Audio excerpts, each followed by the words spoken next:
The recent suicide of a Tampa firefighter shed light on an issue that a lot of folks just weren't aware of: PTSD in first responders. ABC 7's Erica Jackson has more. Alan, thank you. Just months ago, a Tampa firefighter dealing with PTSD took his own life after 30 years with the department. The National Fallen Firefighters Foundation found firemen and women are 3 times more likely to die of suicide than in the line of duty. But there's help out there for first responders diagnosed with a mental health disorder if they choose to take advantage. Station alarm.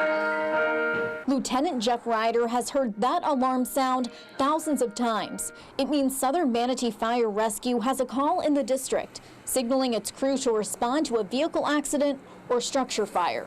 It's all about helping others and trying to make a difference and saving lives. But even after firefighters return to the station, the struggle continues, with some first responders holding on to the emotional trauma for a lifetime. Post-traumatic stress can be an accumulation. It can be over 10, 15, 20 years before you start really struggling with it. There's a higher incidence of suicide, substance abuse, and other issues when you've been accumulating so many traumas. A 2015 Florida State University study found nearly half of current and retired firefighters surveyed dealt with suicidal thoughts. Clinical social worker Mary Moonen wants to reduce that number, so she offers her services to firefighters free of charge, allowing them to express themselves individually or with a small group. In a small group setting, people often don't want to come because they think, oh, we're going to ask them to talk about their feelings and open up and get all intimate.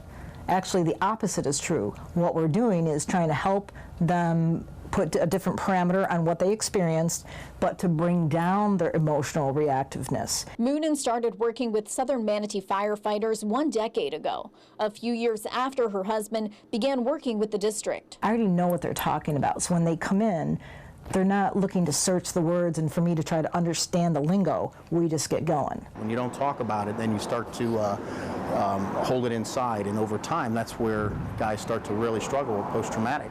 It's becoming more common for cities and counties to cover the cost of PTSD treatment for first responders.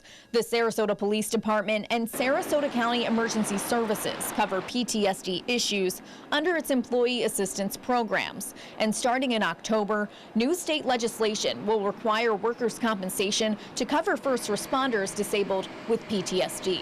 We want our guys, when they're here, and our gals, to be at the top of their game. And if you're struggling with post-traumatic stress, you're not going to be able to give 100%. It could turn into depression, anxiety. It could actually impair functioning significantly. While Moonen says she has worked with dozens of first responders throughout her career, clinical psychologist Eddie Renier says he's only helped a few police officers and just 1 firefighter. He believes that's because many first responders want to be viewed as heroes and don't want anyone to know they're struggling. Some of these people are very caring and loving human beings. They form deep attachments with the people they try to save.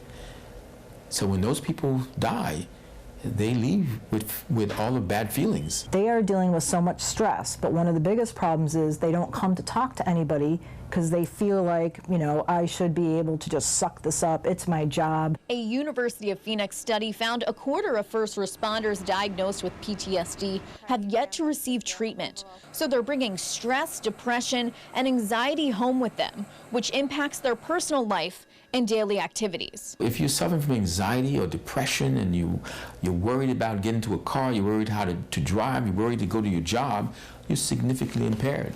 And that impairment is going to affect everything you do. 20 years after responding to his first call, Lieutenant Ryder believes he knows how to handle the stress that comes along with the job.